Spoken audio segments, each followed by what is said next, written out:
प्रभु तेरी वाणी जीवन की रोटी, नयनों की ज्योति, अंधेरा मिटाती।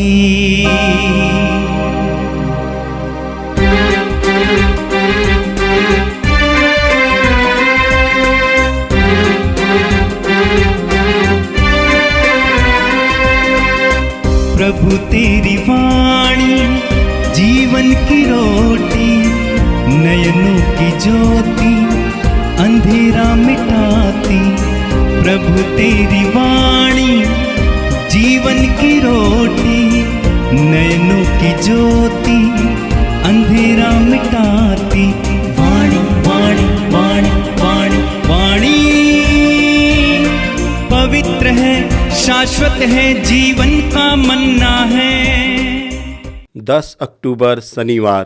पहला पाठ गलातियों के नाम संत पौलुस का पत्र, अध्याय 3, पद संख्याएँ 22 से 29 तक।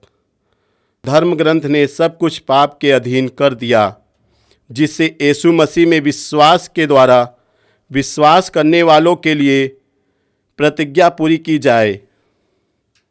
विश्वास के आगमन से पहले हमको उसके प्रकट होने के समय तक संहिता के निरीक्षण में बंदी बना दिया गया था। इस प्रकार जब मसीह न आए और हम विश्वास के द्वारा धार्मिक न बने, तब तक संहिता हमारी निरीक्षण रही। किंतु अब विश्वास आया है और हम निरीक्षण के अधीन नहीं रहें, क्योंकि आप लोग सब के सब यीशु मसीह में विश्वास करने के कारण ईश्वर की संतति हैं। क्योंकि जितने लोग ने मसीह का बपतिस्मा ग्रहण किया, उन्होंने मसीह को धारण किया है। अब तो न कोई यहूदी है और न यूनानी, न तो दास है और न स्वतंत्र, न तो पुरुष है और न स्त्री। आप सब यीशु मसीह में एक हो गए हैं। यदि आप लोग मसीह के हैं तो इब्राहिम की संतान हैं और प्रतिज्ञा के अनुसार उत्तराधिकारी। यह प्रभु की वाणी है। संत लूकस के अनुसार पवित्र सुसमाचार, अध्याय 11, वाक्य 27 और 28। यीशु लोगों को उपदेश दे ही रहे थे कि भीड़ में से कोई स्त्री उन्हें संबोधित करते हुए ऊंचे स्वर से बोल उठी, धन्य है वो गर्भ जिसने आपको धारण किया, और धन्य है वे स्तन जिनका आपने पान किया है। परंतु यीशु ने कहा, ठीक है, किंतु वे कहीं अधिक धन्य हैं जो ईश्वर का वचन सुनते और उसका पालन करते हैं। ये प्रभु का दिव्य सुसमाचार है। क्रिस्त प्रभु की जय। मेरे प्रिय भाई और बहनों, प्रभु अपने पवित्र वचनों के द्वारा हमें रोशनी देते हैं। जैसा कि स्तोत्रकार कहता है, प्रभु का वचन हमारे लिए, हमारे पथ के लिए दीपक के समान है और हमारी आंखों के लिए रोशनी या ज्योति के समान है, जो हमारे जीवन को सुगम बनाता है, हमें चलने का रास्ता बताता है। मैं प्रभु को धन्यवाद देता हूं कि प्रतिदिन आप सुबह प्रभु के इन वचनों को सुनकर अपने दिन भर के लिए प्रभु के अनुग्रहों को बटोर लेते हैं। इन दिनों हम गलातियों के पत्र से पाठ सुन रहे हैं। गलातियों के पत्र में संत पौलुस विशेष करके संहिता और विश्वास के बारे में ज़्यादा व्याख्यान देते हैं। यहूदी संप्रदाय से आए हुए कई मसीही लोग मूसा के नियमों और संहिता पर जोर देते थे, तो संत पौलुस उनको समझाते हुए कहते हैं कि विश्वास के द्वारा ही हमारा उद्धार होता है। आज के पहले पाठ में संत पौलुस 2 बातें हमारे सामने रखते हैं। पहली बात यह है कि संहिता से बढ़कर यीशु पर विश्वास है, क्योंकि यीशु में संहिता की पूर्ति है। आप पढ़ेंगे मत्ती के सुसमाचार उसके अध्याय 5 वाक्य 17 में हम पढ़ते हैं, प्रभु यीशु कहते हैं, ये न समझो कि मैं संहिता अथवा नबियों के लेखों को रद्द करने आया हूं। उन्हें रद्द करने नहीं बल्कि उन्हें पूरा करने आया हूं। प्रभु यीशु में और प्रभु यीशु की शिक्षाओं में नबियों और संहिता की शिक्षाएं परिपूर्ण हो जाती हैं।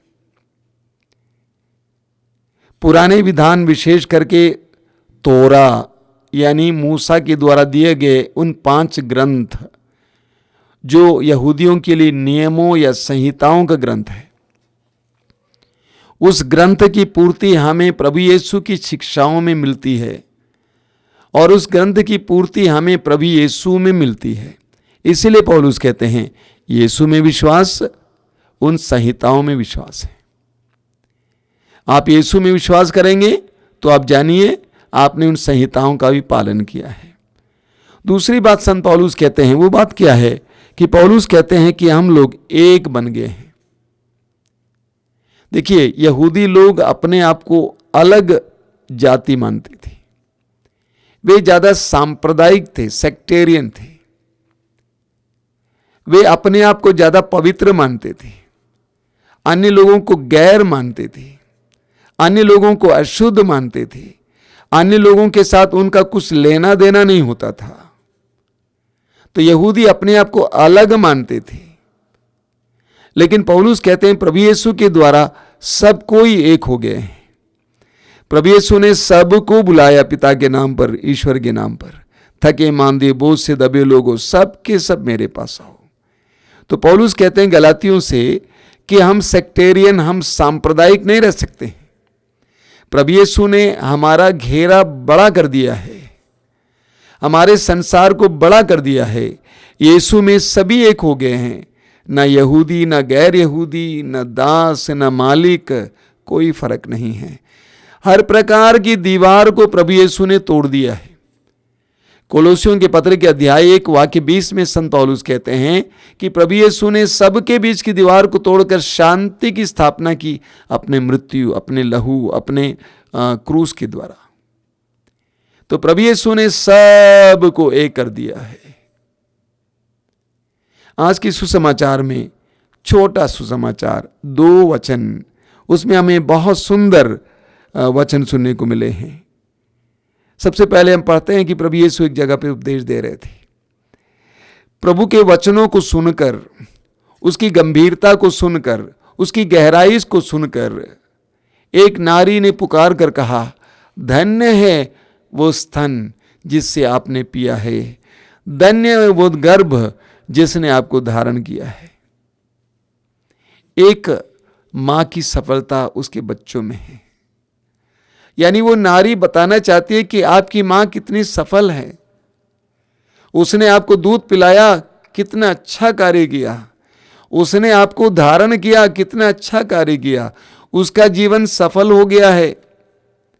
एक मां की सफलता उसके बच्चों में है। जब बच्चा अच्छा निकलता है, धर्मी निकलता है, अच्छे कार्य करता है, तो वो मां अपने आप को सफल मानती है। लेकिन ठीक इसके विपरीत एक बच्चा बदनाम निकलता है, बदमाश निकलता है, अपमान का कारण बनता है, मां सोचती है काश मैं उसको जन्म ही नहीं देती।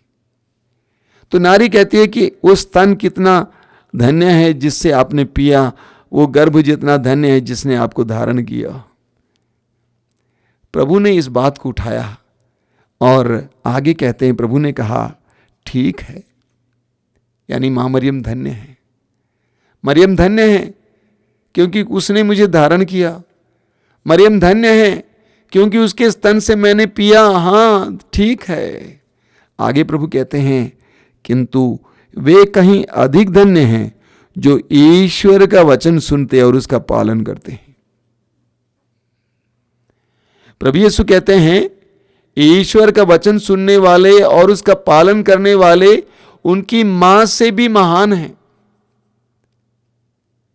प्रभु के वचनों को सुनने वाले, उसका पालन करने वाले उनकी मां से भी धन्य है, महान है। और प्रभु ने इस प्रकार से अपने आप को सबके लिए दे दिया। जो भी वचन को सुने और पालन करे, किसी वर्ग विशेष, कोई वर्ग विशेष, कोई जाति विशेष, कोई संप्रदाय विशेष नहीं, जो प्रभु के वचनों को सुनता है और उसका पालन करता है, प्रभु उसको धन्य कहते हैं। जिस देश में, जिस जगह पर, जिस भी धर्म का क्यों ना हो, जो प्रभु के वचनों को सुनता है ध्यान से, उसका पालन करता है।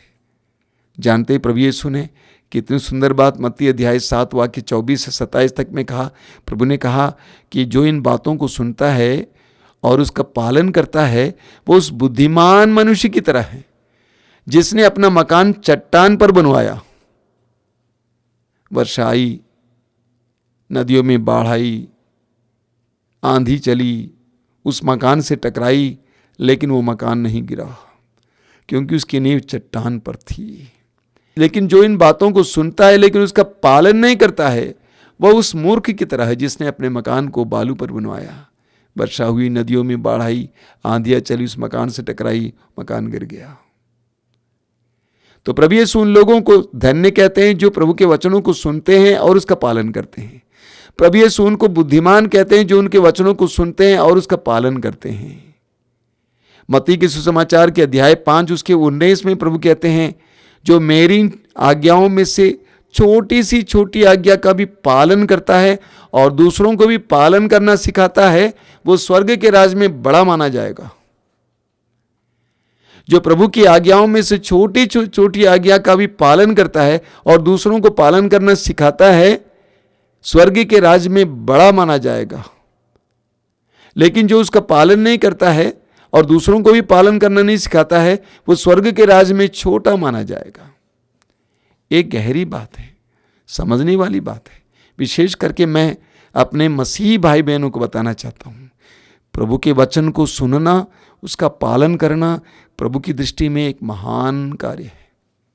सोचिए, प्रभु ने कहा, मेरी माँ ने मुझे पिलाया, अपने गर्भ में धारण किया, वो धन्य हैं। लेकिन उससे भी ज्यादा धन्य है वे जो प्रभु के वचन को सुनते और उसका पालन करते हैं। कर्म कांड करने वाले, भक्ति करने वाले, सिर्फ मांगने वाले, सिर्फ चर्च जाने वाले, सिर्फ रोजनी वाले बोलने वाले, सिर्फ वचन पढ़ने वाले, ना ना ना। वचन में क्या लिखा हुआ है? मत्ती अध्याय 7 वाक्य 21 में प्रभु कहते हैं, जो मुझे प्रभु प्रभु कहकर पुकारते हैं सबके सब ईश्वर के राज में प्रवेश नहीं करेंगे, लेकिन जो मेरे स्वर्गीय पिता की इच्छा पूरी करते हैं। प्रभु के वचनों को सुनना और उसका पालन करना, यह प्रभु की दृष्टि में सबसे प्रिय है। माता मरियम ने यही किया। माता मरियम ने प्रभु के वचन को सुना और उसका पालन किया। कहा, तेरा कथन मुझ में पूरा हो। हर विश्वासी को धीरे धीरे इस ओर बढ़ना है।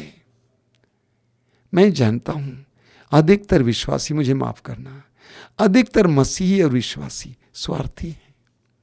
जहां चंगाई भागते हैं, जहां कुछ पाएंगे भागते हैं, मोमबत्ती जलाएंगे, अगरबत्ती जलाएंगे। ये सब स्वार्थपूर्ण भक्ति है। हमें इस अध्यात्म से बाहर निकलना है। हमें प्रभु के वचनों को सुनना, उसका पालन करना सीखना है। तभी ये संसार स्वर्ग बनेगा, वरना नहीं बनेगा। तभी ये संसार स्वर्ग बनेगा, तभी हमारा परिवार स्वर्ग बनेगा, जब हम प्रभु के वचनों को सुनेंगे, उसका पालन करेंगे। मैं आप सभी को बधाई देना चाहता हूं कि इस कार्यक्रम में, रोज की रोटी में चंगाई की प्रार्थना नहीं है, तब भी आप रोज प्रभु के वचन को सुनने के लिए समय निकालते हैं। आप धन्य हैं। प्रभु आपको आशीष देंगे। आइए हम प्रार्थना करें। प्रभु यीशु, आज के दिन के लिए धन्यवाद देता हूं। तेरे पवित्र वचनों के लिए धन्यवाद देता हूं। तेरी आज्ञाओं के लिए धन्यवाद देता हूं। तेरी शिक्षाओं के लिए धन्यवाद देता हूं। तूने कहा, जो शिक्षा मैंने तुम्हें दी उसके द्वारा तुम शुद्ध किए गए हो। तूने कहा, मेरी शिक्षा आत्मा और जीवन है। यूहन्ना अध्याय 6 वाक्य 63। तेरी शिक्षा आत्मा और जीवन है। प्रभु, इस बात को समझने के लिए हमारे विश्वासी भाई बहनों को, मसीही भाई बहनों को कृपा दीजिए। स्वार्थपूर्ण आध्यात्मिकता से इस प्रकार की आध्यात्मिकता में आने के लिए उन्हें कृपा दीजिए। तो उनको प्यार करता है, जो तेरे वचनों को सुनता है उसका पालन करता है। प्रभु यीशु, समय इन वचनों को सुनने वाले एक एक भाई बहन को आशीर्वाद दीजिए। आज का संपूर्ण दिन उनके लिए अनुग्रह का दिन हो, आशीष का दिन हो। वे जहाँ कहीं भी जाएं, जो भी कुछ करें, उनको आशीर्वाद प्राप्त हो, तेरे दूतों की संगति उन्हें प्राप्त हो, संरक्षण उन्हें प्राप्त हो। आमीन। प्रभु तेरी वाणी जीवन की रोटी, नयनों की ज्योति अंधेरा मिटाती। वाणी वाणी वाणी वाणी वाणी पवित्र है, शाश्वत है, जीवन का मन्ना है।